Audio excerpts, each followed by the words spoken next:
Okay, guys, this is lesson 6. Lesson 6, it's all about public key infrastructure, or PKI. And PKI is the idea of bringing everything together so that we all can trust each other. Whenever you see this PKI, I want you to start thinking about the DMV system, the entire system, right? The DMV, the place you go to get your driver's license, the entire system and how they work. That's exactly how this thing works. And thank God for PKI. Otherwise, we will not have a secure internet as we know it. Right? People wouldn't be shopping online and doing what they normally do. So before we dive in and talk about certificates and PKI and how they brought all these things together, I have a pop quiz. A security engineer at an office government facility is concerned about the validity of an SSL certificate. The engineer wants to perform the fastest check with the least delay to determine if the certificate has been revoked. Which of the following would best meet these requirements?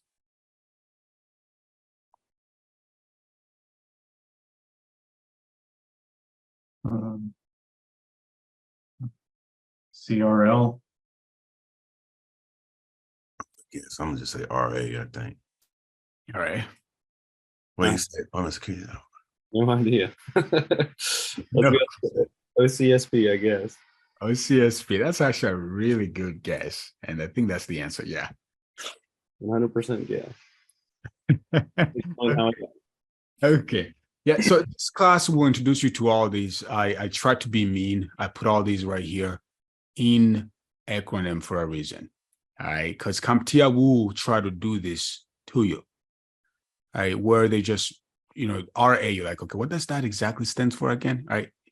CompTIA might be evil, do this to you. And I want to make sure that you're prepared. RA is a registration authority. Registration authority. This is the entity that does the registration of your certificate. You show up to them, you're like, hey, I want to register a certificate for our website. They're like, okay, prove it that you own the website. Prove it this website belongs to you. These takes care of that. This is the certificate signing request, CSR. RA is going to ask you a CSR, certificate signing request. You're going to be like, okay, hold on. Before we can tell everybody, before we can register your website, please give us one of these. Let's make sure you own the site. Let's make sure, everything is basically it's authenticating you before they sign the certificate, right? And then OCSP, this is the online certificate status protocol. This right here. One is online and the status protocol. Here in the question, they say the one that you will use for the fastest check with the least delay. This is what you will use right here. This is what you will use because it's online. I will make it clear once we get there towards the end of this lesson. This is a certificate revocation list. I guess that's why Craig chose this one. Because when you go with this one, it's not like you're wrong. It's not the fastest, right? You're right. You want to check to see if a certificate has been revoked or not with this, but it's definitely not the fastest. Okay. All right, guys. As you can see, the energy is kicking in, so I am super pumped, super hyped. All right, let's dive right in. So public and private key usage. First of all, whenever you hear this term public and private key, I want you to think about asymmetrical encryption, because that's what that means. Asymmetrical encryption, you have a public key and a private key. Public key, you share that with anybody. You share that on the internet. Private key, you keep it, is yours. And if the private key gets compromised, then you can revoke it. You can tell everybody, hey, don't trust me now. My private key have been compromised. Okay. Anyway, so when you want others to send you confidential information, you give them your public key. I think that makes sense. You want them to send you secure information, you give them the public key. They will encrypt it. using your public key. And then once the message gets to you, you will decrypt it using your private key, because it's a key pair. Whatever that gets encrypted with one can be decrypted with the other, right? So it's the same way. If you want to send the secure messages to other people, you will encrypt it with your private key, and they will be able to decrypt it with your public key as soon as they receive it. Okay. All right. When you want to authenticate yourself to others, you use your private key. That's a given. You know, we talked about that. Your private key is supposed to be private to you. You're supposed to keep it to yourself. Therefore, every time we see the public key, the private key, we know is you. And I'm not saying seeing it in a way that, oh my goodness, I know your number. This is your private key. No, it's seeing it in a way, oh, this is encrypted. It's encrypted by this person. It's like a message comes from you, and that message is encrypted. Think about like an email. You send me an encrypted email. It came from you. Well, now I can automatically just authenticate you because it's encrypted and it came from you. And they encrypted using your private key. Now, the two parties that involved with this private and public keys and stuff, they both must trust someone, right? So they both must trust someone, and that trust is where the PKI comes in.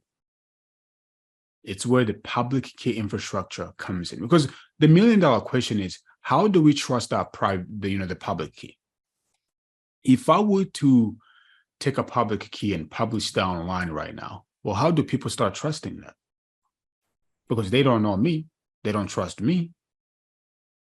But if I went into some kind of a body, right, some kind of a what we normally call certification authority, and then they have signed my public key, then that gives it that the authority. They're like, okay, you know what? We don't trust Francois, but we do trust the entity that's behind him. We do trust the entity who have signed his public key. Therefore, let's trust him. Right? Let's trust this public key because this guy, the certification authority, says we should trust Francois. Therefore, let's go ahead and trust him. So the entire internet is a PKI. The entire infrastructure, the entire trust, the root of trust of everybody trusting everybody on the internet is that public key infrastructure. Because it goes in, it validates these websites, it validates these applications, and people have to go in and prove, yes, I buy this domain, it belongs to me. And then I want you to access this domain using HTTPS. Therefore, I want someone that we all trust, that the entire internet trust, to tell you all that you can trust me. Same way in the DMV, if we go back to the analogy a little bit.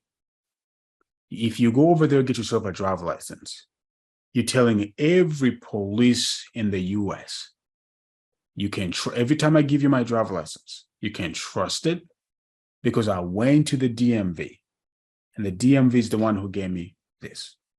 They've done they've authenticated me. They've asked me a bunch of questions, where I live, what's my social security number. They did all of that so that you and everybody else can trust me. Keep in mind, we both have to trust that DMV. We both have to trust the certification authority. Okay, so if I can go back a little bit here and try to start making sense of this. Imagine Google right here. Google's not a good example. Let's go to GoDaddy. Imagine GoDaddy. I want my website to be trusted. So I go to GoDaddy. I gave me one of these. All right. They have a lot of products now. Oh, there we go. SSL certificate. SSL is secure socket layer. I'll teach you what that is. But that's what is used to encrypt your traffic. Your HTTPS traffic is encrypted with SSL or TLS. I'll teach you both of those. There you go. So I click on there. I'm like, okay, I want people to start accessing my website using HTTPS. So I go to GoDaddy, I buy me this particular service, this SSL certificate service. Now GoDaddy will sign my certificate. GoDaddy is the certification authority. They're going to validate me. They're going to verify to see if the website is legit. Once they finish all of that, they're going to sign it and tell everybody, look, you can trust Francois's website because I say so, right? Because I signed his certificate, right? That's how it works. So certification authority are really important, but there are different kinds of these. There are some private certification authorities, and there are some third-party certification authorities. Third-party certification authorities are like the GoDaddy, the entity companies outside of our organization. But then you have your private certification authority. These are private to a particular company. Have any of you had a job where you had like an ID badge, you just swap the badge, then you get into the building? Mm-hmm. They didn't have to ask you anything else, right? Right. That's it. This is how they set it up with the private CA. There is a server in your environment that's handling the authentication using private keys. So your smart card, your ID badge have a chip, and that chip is the one that has the private key. So as soon as you show that to the door, that information is taken, is sent to the certification authority at your company, the server that's acting as a CA at your company, and they're authenticating you that way. This is the most secure way of authenticating people. That's why you see companies use this instead of putting the password and stuff like that. This right here is the most secure way. So certification authority, they're going to define what they offer, specifically third party, and they're going to validate the certificates. They're going to validate the user in the case of a private CA. And okay, you are Craig, you do work for this company, and this is your work ID, and you're a legitimate employee, and on and on and on. And once you've finished registering everything with the CA, they are going to establish that trustworthy that we're talking about. They're the ones that's going to make everybody trust you. It's not because they trust you, it's because they trust them. And usually the certification authority, they're the ones that take care of the keys. Yeah. For example, when I was setting up websites, when you're setting up with websites, you don't want to deal with this. Leave all those responsibility to them. I mean, you handle the private and public key. If it's about to expire, you renew it. All I need to do is just pay you these yearly fees. Okay. That's usually what we do. So remember, certification authority is the entity that is responsible for signing certificates. Sometimes you can register your certificates with them. Actually, many times, almost all the time. But their primary responsibility is to establish that trust, making sure that everybody trusts you because they trust them. That's the primary goal of a certification authority. Then even this certification authority, there's a chain. This chaining of a certification authority is the PKI, is what builds up the public key infrastructure, that chain of trust, where, because this certification authority trusts this certification authority, then it's like the entire DMV infrastructure. The DMV in Alabama trusts the DMV in Atlanta, it trusts the DMV in California. That's how it works. If the cops pull you over in California, you give them a driver's license from Alabama, they're going to look at it, put it in the system, and be able to find you. Right? How is that so? When you got the driver's license from Alabama, it's because there's the chain of trust. There's the PKI that they have established. You have a single CA. Single CA is that private CA that I was talking about a minute ago. It can be like a private CA at your company, or it can be like a root CA that is set up by one of these certification authority. Okay. Single CA or root CA must have a self-assigned certificate because it's like the granddaddy. It's like the mother of everything. That's like that's where all the trust begins, in that root CA. Then the root CA can be used to sign other servers, other certificate. Hence, it's establishing the hierarchy, is establishing the chain of trust. So the way it works is that we have a root CA. This is like the granddaddy. The root CA is used to sign these so-called intermediate CA. Okay. Then the intermediate CAs are used to sign leaf CA. And that's how the hierarchy gets built up. And over time, you have thousands and millions of these things trusting each other and then working together to provide that root of trust. And the other reason here is that if the leaf CA gets compromised, well, then it's just that particular leaf CA. So there is a segmentation. It's not like the internet is compromised. It's just that portion, that particular portion of certificates got compromised. And if I go back here to sort of like demonstrate this for you, and I'm bringing in my magnifier for this one. So if we go back to Google, for example, go back to Google. Let me show you this root of trust. I'm gonna zoom in, click on the lock. Oh, come on. Really? There we go. Back to it. Click on this lock, go to secure connection, validate this guy. This is the root of trust that I am talking about. If I can find it here. I mean, it's here, but let me go here. It shows better right here. There we go. You can see the root CA right here. And then you can see the intermediate CA.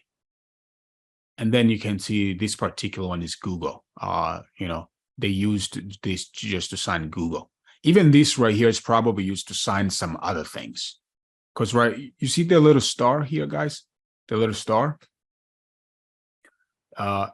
That's what we normally call a,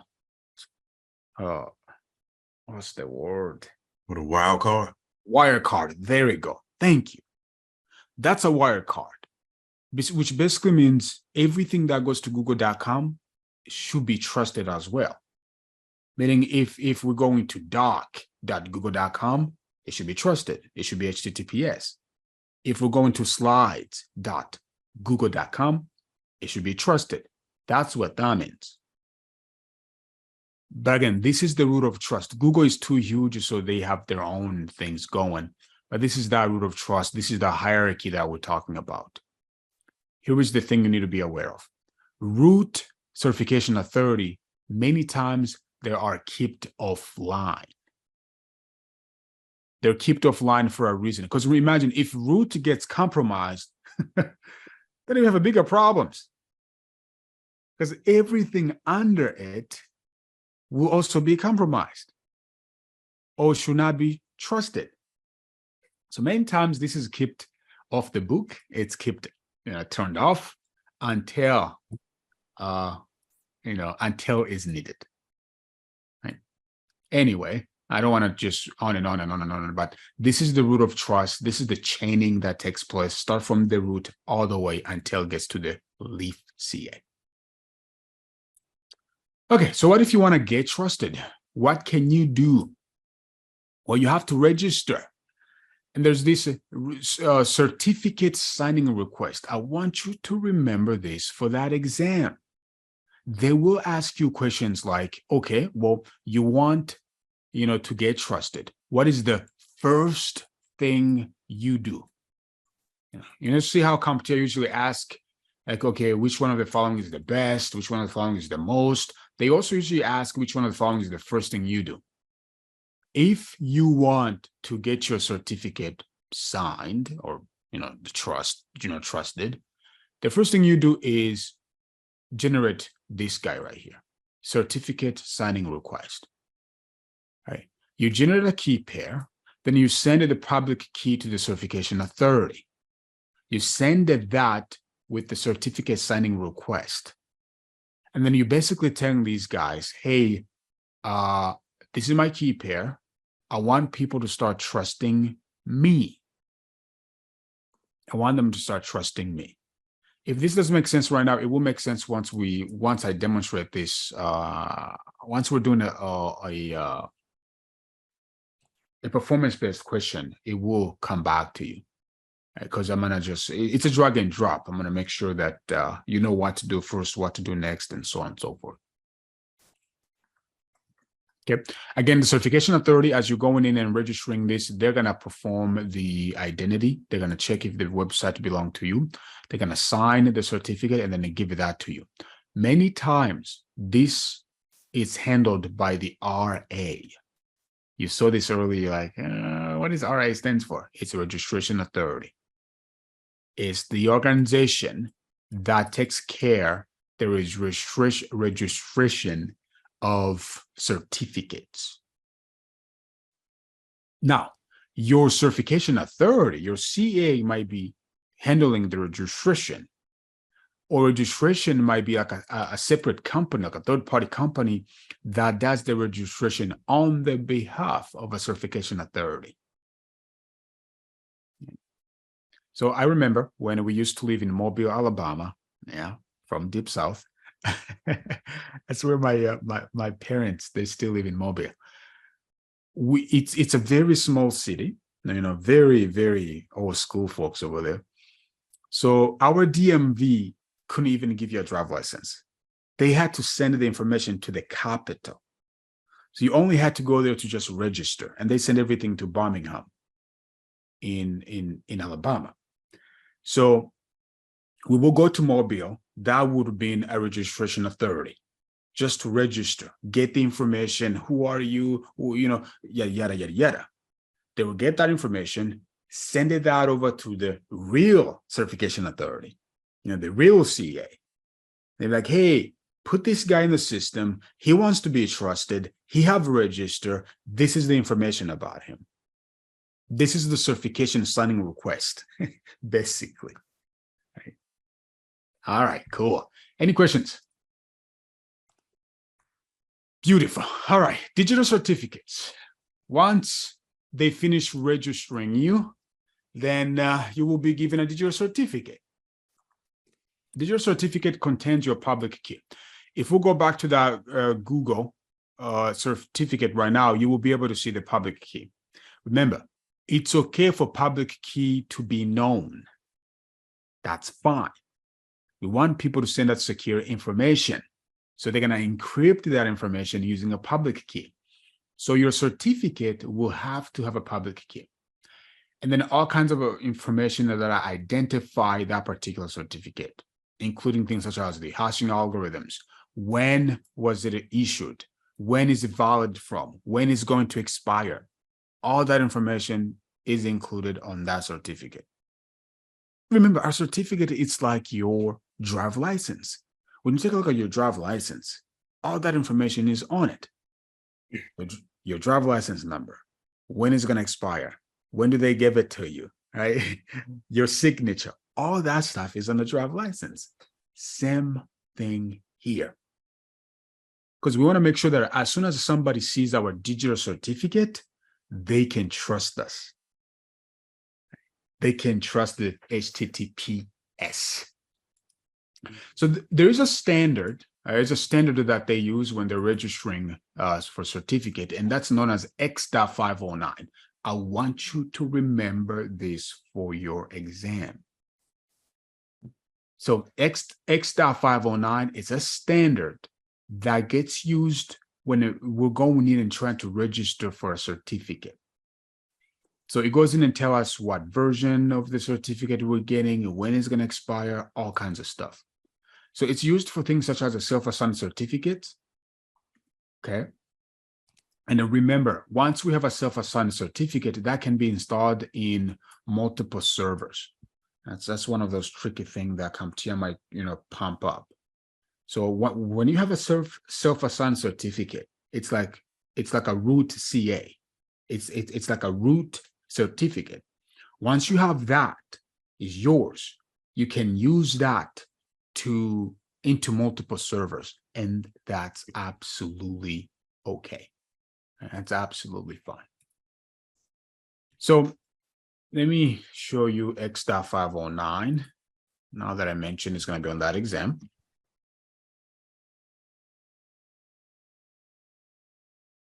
So I can show you the format.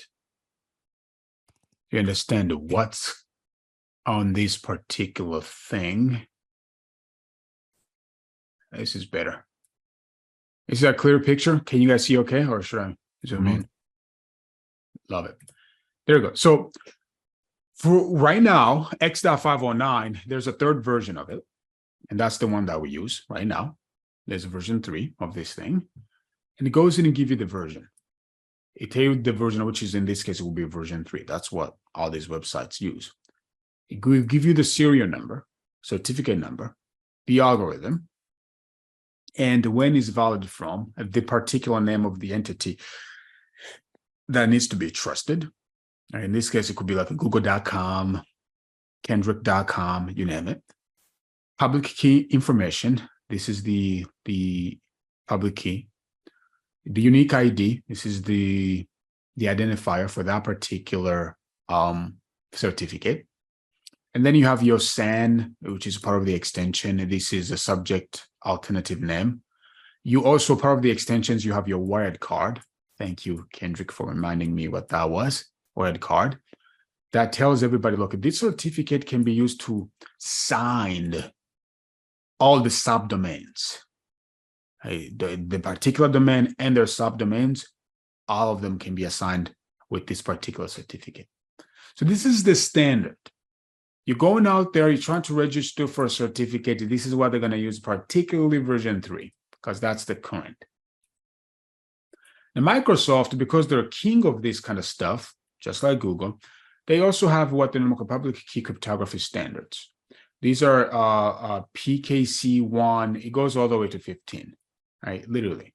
And Microsoft used these quite a lot, especially in their Windows environment. And they're used when you're trying to do cryptography on all Microsoft environment. You set up a Microsoft Active Directory. You want that to be trusted with some other Microsoft services and all that good stuff. This is some of the standards that you can use. Again, part of that private, private infrastructure, private PKI. This right here is all public. Is all public. You want people to trust your website online right now, you will use X.509. Beautiful. And these are the attributes. This is the things that I just showed you a minute ago. Serial number, the algorithms, who issued this thing, when is valid from, and then you have your subject including your FQDN. This is the fully qualified domain name. I'll teach you what that is. But basically, this is the entire name, right? For example, if this is google.com, it includes www.google.com. These are all different things. Even the .com. .com is known as a TLD.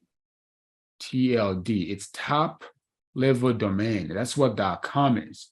Google is the host name. The host name. And www is the subdomain. So all of these together is what we call the FQDN, fully qualified domain name. I think they asked for that in one of the labs. Like, what was the fully qualified domain name? And what did you say? I was looking at the like the output from like the command. Okay.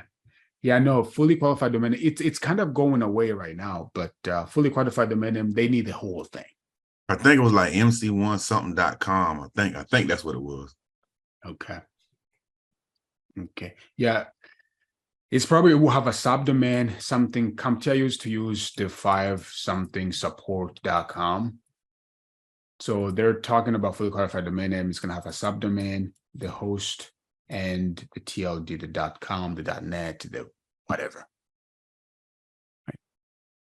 Public key, extensions, SAN. SAN are really good. I will talk about these, including the wirecard. I'm hoping you're still with me. All right, then we have SAN. SAN, subject name attributes. Before SAN, we used to use, they still do, they used to use common name. Common name is also another way of saying FQDN. We were just talking about this. FQDN is the fully qualified domain name. I said this about 5 times already. I don't think he will be on that exam. He might. I really don't think. I haven't seen it because sort of it's on our old technology that's kind of going away. So FQDN, the entire thing, meaning from the beginning to the end, and how is it protected, and the HTTP included, by the way, the HTTPS, excuse me, the HTTPS included as well. So there were some limitations of FQDN, right, common name. There are some limitations of it, and that's why they're shifting. That's why they're shifting to SANS, subject alternative name. The reason is because with FQDN, if you're going to be securing www, google.com, or it's just going to be that, right? There's no flexibility of what if there is another thing, like, for example, www, eating.google.com. Can that be encrypted too? FQDN said, nope, we're not going to do that. So that's where subject alternative name came in. I want you to think about SANs as subdomains. You guys know what a subdomain is, right? No, I mean, I've heard it used, but no, I don't know what it is. Oh, okay. Well, a subdomain is another thing that's like under a domain. So for example, you see how like Google, let's go back to Google here.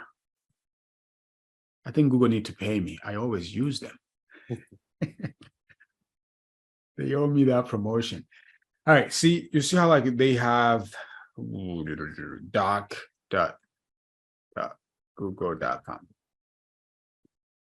When we look at here, you see how here there it is doc.google.com. Well, the doc is the subdomain. Google.com is the domain.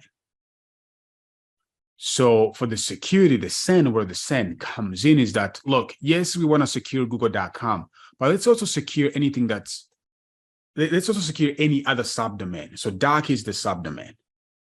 This can be changed to a lot of other stuff. For example, let's say cloud. Google have a cloud, cloud.google.com. So cloud is the subdomain, right? So if we go back here, the way we secure that is by using a wired card. The wired card is a form of a SAN. SAN, these are like alternative. It's a bunch of them. Right now, let's just focus on a wired card. A wired card is when we're going in and we're saying, hold on a minute.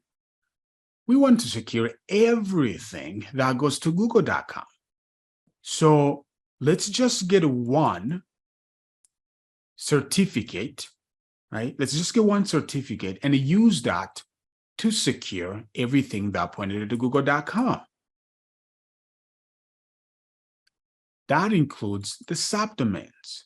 That includes the common names. And if they're translated those to the IP addresses, that includes all that too. Right? So remember that. You will see this on that exam, specifically wired card, where they said, oh, a company want to make sure they're encrypting everything. They're encrypting domain.com and they're encrypting eating.domain.com. What they use to do that, it's a wired card or be lookout for anything that says subject alternative name. We good? You guys still with me? Yeah. Fantastic. All right, what are some of the types of certifications that are out there? Well, there's a bunch of them. We do have templates. and some certificates that are used for policy purposes, specifically on a Windows environment.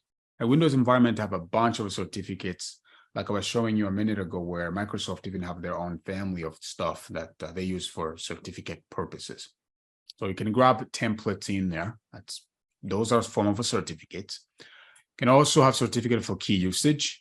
You can have also extended and enhanced key usage, which goes in and kind of add like a purpose to the certificate, like what this certificate is designed to do. And then you can also have different flags in the certificate. For example, if something is critical or non-critical, you can have those flags in there as well. This will be part of this the SAN. But again, this is not really to bother you. The only thing you probably need to remember, part of the certificate types, is this right here. The way they go in and validate these certificates. This is the practical way that we have seen so far, where they do the domain validation. They also do the extended validation, where they go in and they do a more identity checks. They identify certain things. And then you have seen this. Let me show it to you. Companies do this so that customers can trust them. For example, PayPal, extended validation. You probably have seen this in websites. All right, yeah, this is pretty good. All right, have you seen a website where,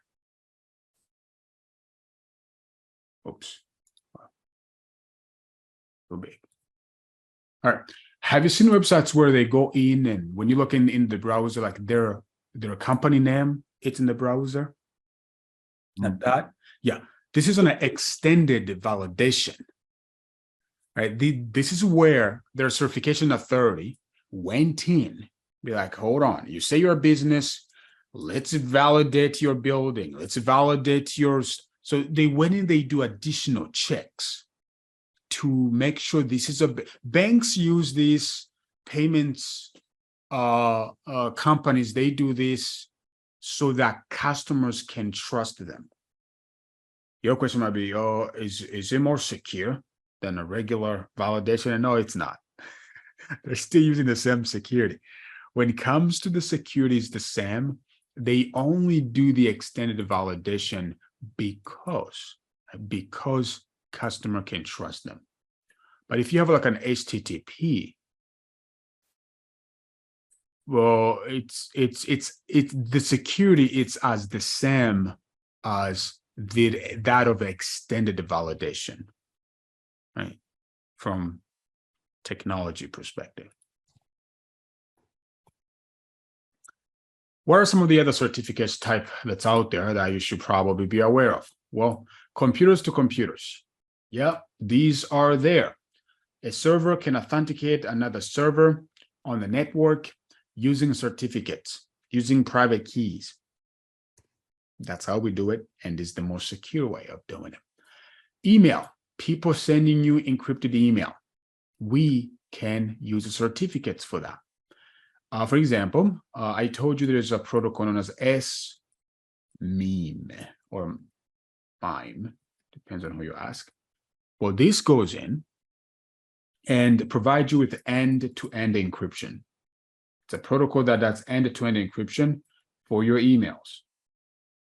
Where somebody sending you an email, they digitally sign the email, everything appending to them. Well, that's in the email certificate that was used.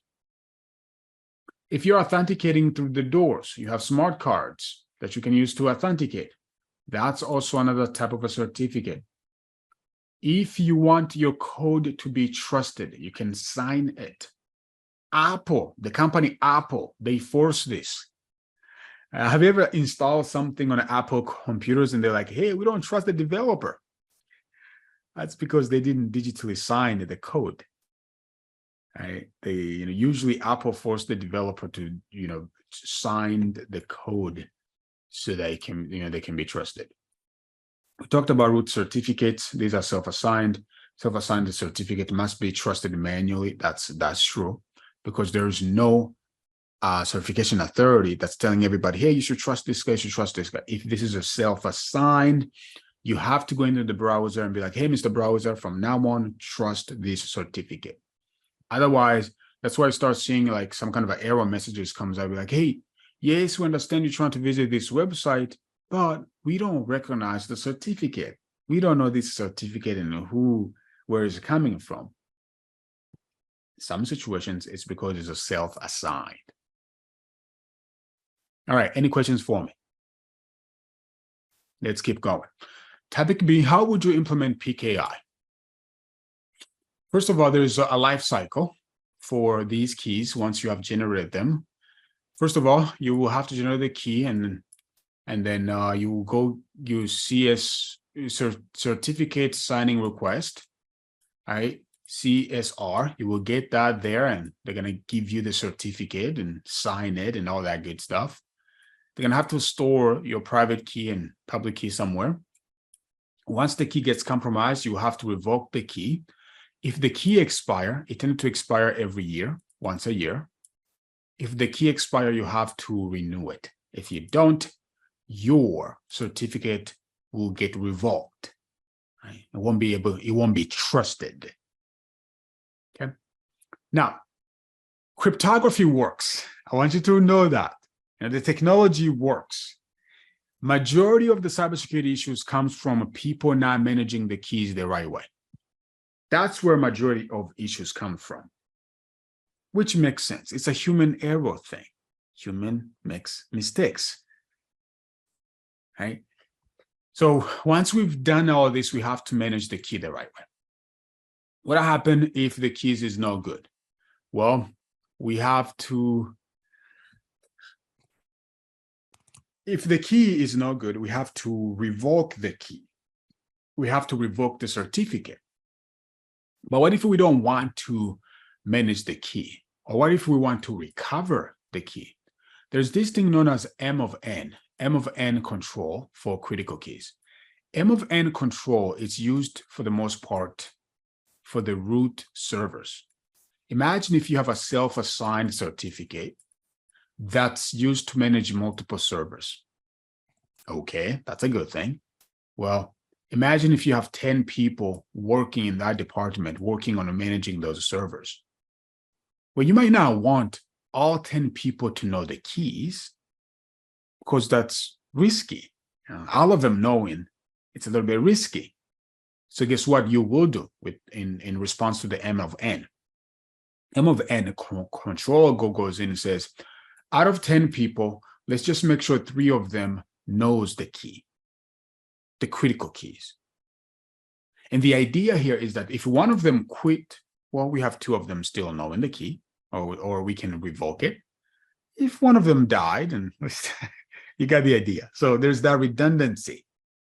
We don't want to expose it to everybody, but we want to make sure we can recover it just in case something happened to one of the other people. That's this control. You don't want a critical key to just be known to one person because you have the single point of a failure. You guys know what that is, right? Single point of a failure. Kendrick, you want to tell us what that is?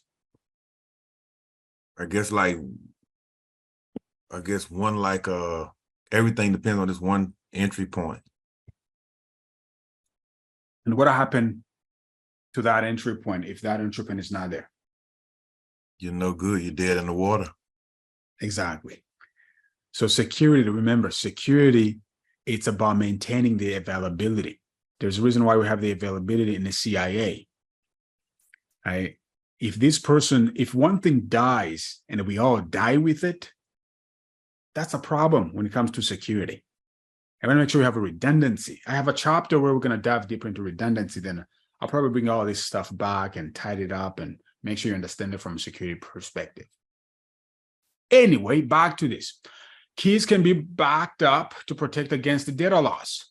Well, that's where the M of N comes in. But what if you just you don't want to deal with storing the keys? You can give those keys to the key escrow. Key escrow is like a backup, a third party where you can tell them, hey, look, this is the key, you hold on to it. If I need it, I'll come and ask you for it, right? That's key escrow. Third-party company, separate company that we can trust our keys with. Fantastic. What happens if the certificate is expired? Remember, the duration of a certificate is 1 year. Sometimes it's longer than that, but they've been trying to just keep that to 1 year. Certificate renewal, you can still use the same keys, just pay them some money. Or you can tell them, you know what, I'm going to generate a new keys. Let's start from scratch. That also works. If the key expire, it's not going to be trusted. It's not going to be accepted. Browsers. Guys, have any of you visited a website? Then all of a sudden there's a pop-up that says, we don't recognize this website, or we don't trust this thing. And then at the bottom, there's a thing that says, click here to proceed. Like, it's risky, but click here to proceed. If you've ever seen that before, many reasons it's because the certificate have expired. Now the browser is making noise and stating, hey, look, man, I don't, this, if you're going to visit it at your own risk, but I don't trust this certificate. Okay. Anyway, if it is expired, it's not going to be trusted, but also it might be revoked. It might be added to the list of the things that should not be trusted anymore. Okay. And if it's expired, we can revoke it, we can destroy it, we can archive it, up to us as a company. And that leads us to the certificate revocation list. Certificate revocation list. These are certificates that have been suspended, certifications that are not good.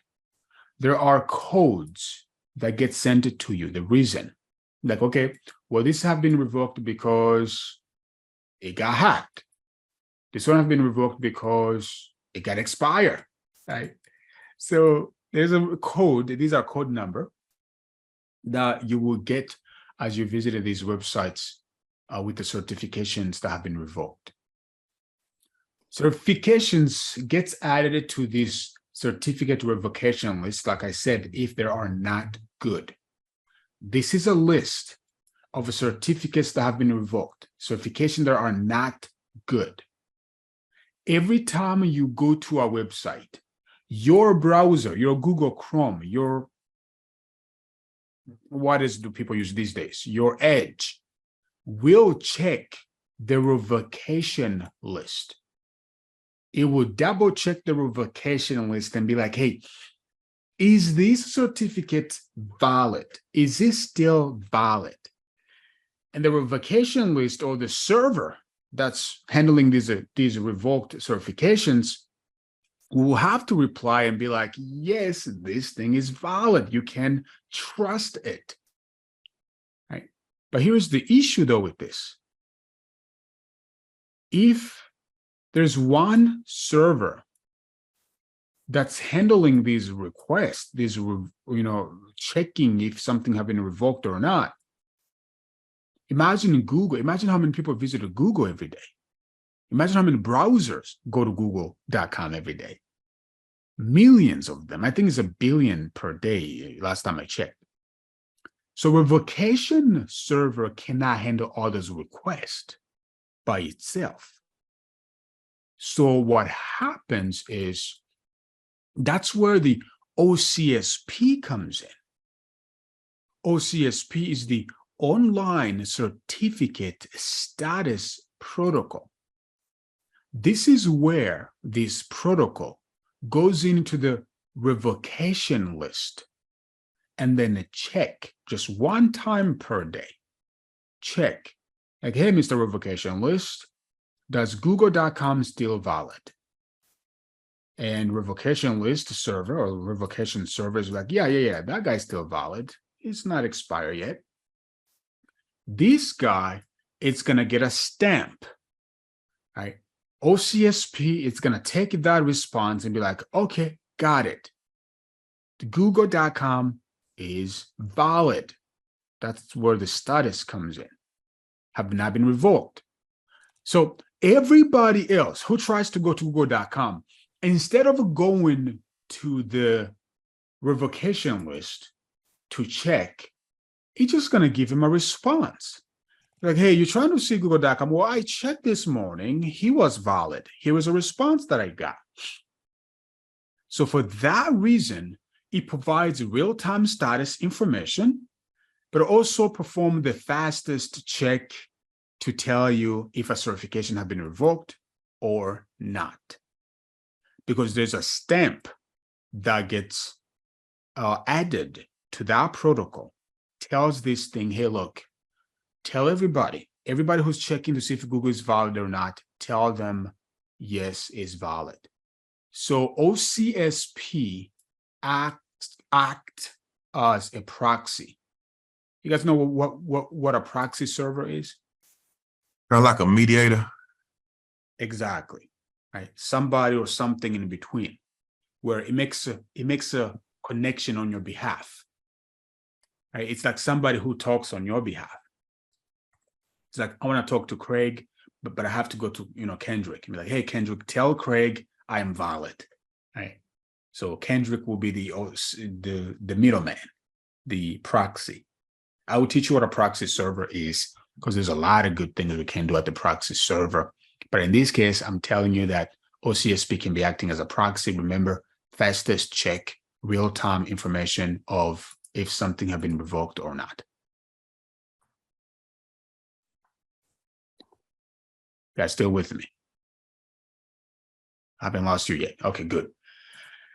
All right, certificate pinning. So this right here, certification pinning, it's designed to prevent things such as a man-in-the-middle attacks. What is a man-in-the-middle attack, guys? Let me get you involved in the conversation.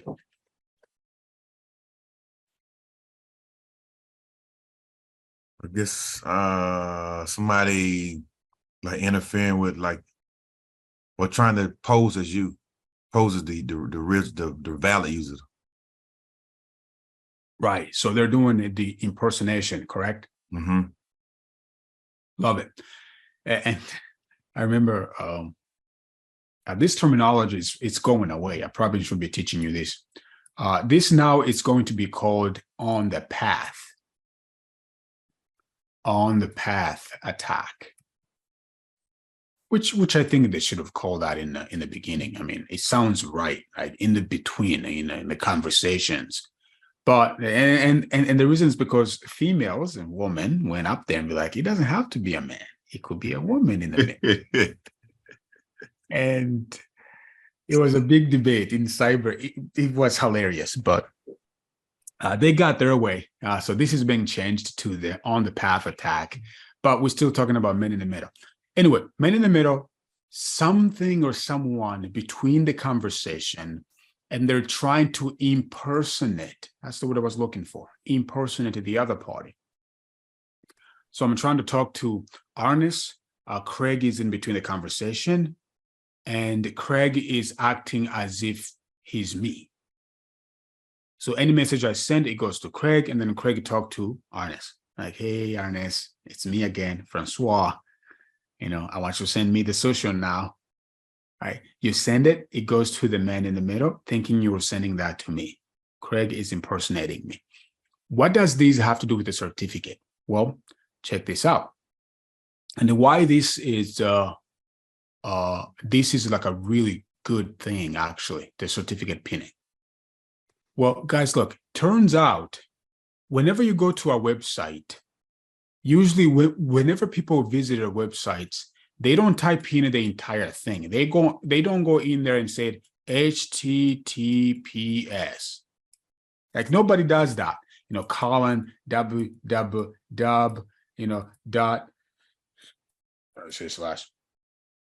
dot Google.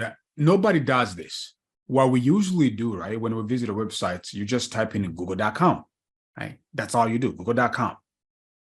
Turns out, as soon as you do that, whenever you just go in and say google.com, it uses HTTP.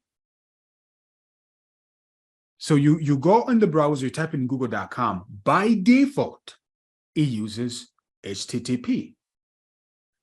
Guys, is HTTP secure or not secure? Not secure. Not secure. So guess what? If somebody's in between that conversation, if somebody's doing the man in the middle or on the path, then you're using non-secure protocol, guess what? They're going to be able to see the whole conversation. So certification pinning goes in and says, hold on a second. It goes in the header of HTTP and turn on this guy right here, the HTTP public key pinning, HPKP.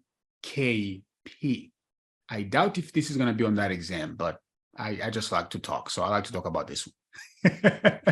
So what happens is, as soon as you go to google.com, there is a header in the HTTP that redirect you. That's the word I'm looking for. That redirect you to the HTTPS automatically. That's the certification pinning that we're talking about. The pinning is the redirect, where by default, it's supposed to take you to HTTP. But because there's this header, HPKP, it always going to redirect you on the fly. On the fly. As soon as you do, google.com is like, oh, whoa, google.com can only be accessed to using HTTPS. Redirect. To redirect you to the secure version of HTTP. What is the port associated with HTTP? The port authority. You say 44. No. I was asking you, what did you say? What's the port authority, or you saying the port number? Port number. Port 80. Port 80. What about HTTPS? 443. 443. In the upcoming chapter, I'm gonna hammer these in your brain. If there's one thing you got to memorize, is these. They're gonna be on that exam, and you don't have to memorize all the 65,000, but there are a few. Are a few that you have to memorize, and then after you pass the exam, you forget about them, because in the real world, we Google this stuff. Nobody, going around and remembering is this port 80. Nobody does that. All right. So then there's the OpenSSL. So OpenSSL is an application. You can use this to generate a key pair. You can use this to create HTTPS. I think last time we were here, we use SSH keygen to generate a key pair. I think I did show you that stuff in Kali, so we're not gonna go there again. But this is an application that we can use to set up HTTPS, to create like public and private keys. Now, guess what? In 2014, Google found an issue. Oh, and we're done. Fantastic. Google found an issue with OpenSSL. It's called Heartbleed. There we go. Yeah, Google is at the center of this internet thing, guys. Google is Google. Right? The reason why it's $1 trillion company, they really they push this internet thing forward for sure. They even used to do some penetration testing just to keep poking Microsoft. They had a team of people. Their job was to hack Microsoft Windows. Wow. Just to point holes, like just find issues in Microsoft Windows. And they were always telling, reporting in Microsoft, hey, you're not secure. Hey, you're not secure. In 2003, Bill Gates had to stop everything. When they released Windows XP 2 years later, there was a lot of issues with Windows XP. And in 2003, Bill Gates said, we're not releasing any feature. We're not releasing anything. Let's secure Windows. And they did that for 3 months, 90 days. There was nothing else other than making Windows secure. And that's how they adopted things such as Kerberos. This is coming up in the next chapter. I'll be teaching you that. They adopted things that secure Windows. Now Windows is secure, really, really secure.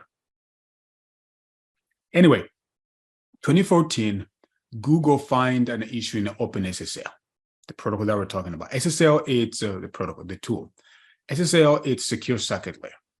And then they said, we are in big trouble because SSL, secure socket layer, and TLS, transport layer security, are used to secure other protocols. You see, those are 65,000 protocols that we talked about, or ports. A lot of these things are not secure. Remember, guys, in the 70s, when they were designing the internet, security was not in the room. They were not worried about security. Oh, they didn't care about no security. They just want to make these things work. So all these protocols that they developed back then, they were not secure at all. So this was designed to kind of secure all these things. So 2014, Google finds an issue, and everybody thought the internet was, was broken. And they released a CVE. Have we talked about CVE in this class yet? We did. Beautiful thing. So they released the CVE, and they said, everybody, we're dead. And they published this. They call this a hard bleed because it was that huge. And they told people, start upgrading. And they start pushing everything towards TLS, transport layer security, specifically version 1.3, which is recently came out. And I will teach you this, but I just wanted to tell you, one, SSL and the TLS, they're both used to secure other protocols. Second, SSL is weak because of this issue right here. The hard bleed allowed people to take over other people's websites, to take over. There was a lot of issues with this one. So therefore, on that exam, if they ask you which one is the following is the more secure, we're going to go with TLS. The reason why they're both written like this for the most part is because they use the same code. The underlying code is the same. Basically, TLS was rebranded from SSL. And you said TLS is more secure. Yes. More secure than SSL. All right, what are some of the issues other than that issues with SSL? Well, a lot of certificate issues have to be man-made, right? Man-made issues, because like I said earlier, these stuff works. The math works. I remember RSA came out in the 70s. Nobody, not even the so-called super smart people, have cracked this thing yet. Well, that tells you the math is sound. The math is legit. We need to handle our part. Make sure the certificate does not expire. Make sure it doesn't get stolen, and on and on. Because those are the only issues that you'll find with these certificates.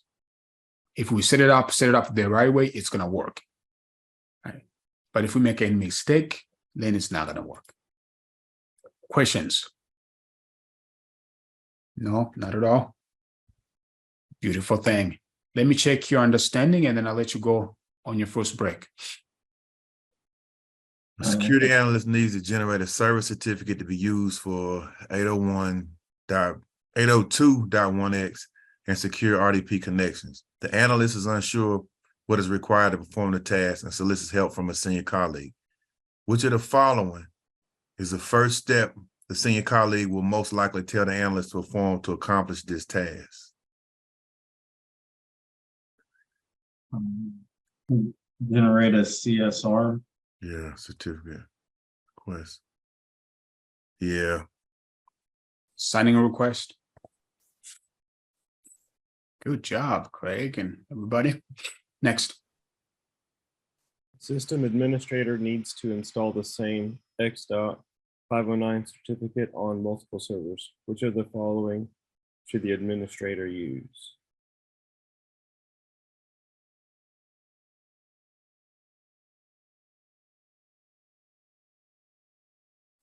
Is it a self-signed certificate? Okay. Wait, multiple servers though. I don't know if I had to I don't know for sure, but I think it's key escrow. Yeah, scroll. Install some. I have to take on multiple servers. Wait a minute.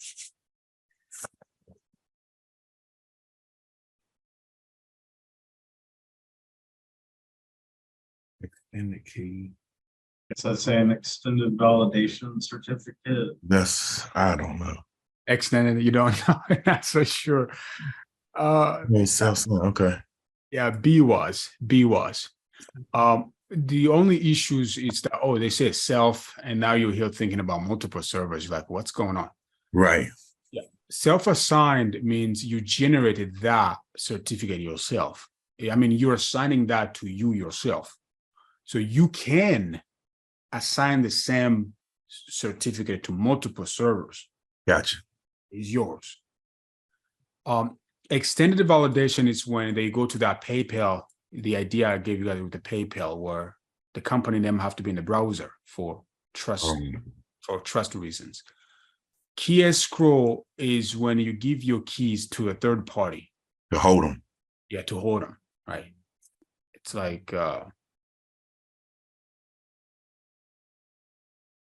like the company we pay the insurance company, basically, right? Something like that. Certification chaining, it's the PKI. Next. A company wants to deploy PKI on its internet-facing website. The applications that are currently deployed are www.company.com, main website, contactus.company.com for locating a nearby location, quotes.company.com for requesting a price quote. The company wants to purchase one SSL certificate that will work for all the existing applications and any future applications that follow the same naming conventions, such as store.company.com. Which of the following certificate types would best meet the requirements? Wildcard. Wildcard. Oops.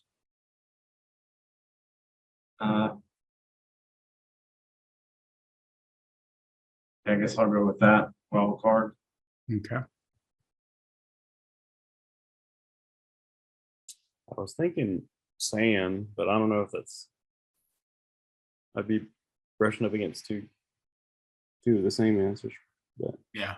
The reason why I say because it said same naming convention, and I remember when he was like star.google.com, everything that would go there was okay. So that's why I said wildcard. okay. And the wildcard it is. So Ernest, when you say SAN, it's not like you're wrong. It's just wildcard is more specifically for these subdomains and stuff. Okay. And wildcard is a form of a SAN, but SAN, it could mean a different thing. It could mean a different attributes. Next. A security engineer at an offline government facility is concerned about the validity of an SSL certificate. The engineer wants to perform the fastest check with the least delay to determine if the certificate has been revoked. Which of the following would best meet these requirements? OCSP. Yep, I agree. Yeah. I noticed when you pass for a minute, you're like, I remember that question. All right, guys, let's go ahead and take about 10 minutes. I'll see you in 10 and we're going to keep going. Yes, sir. All right.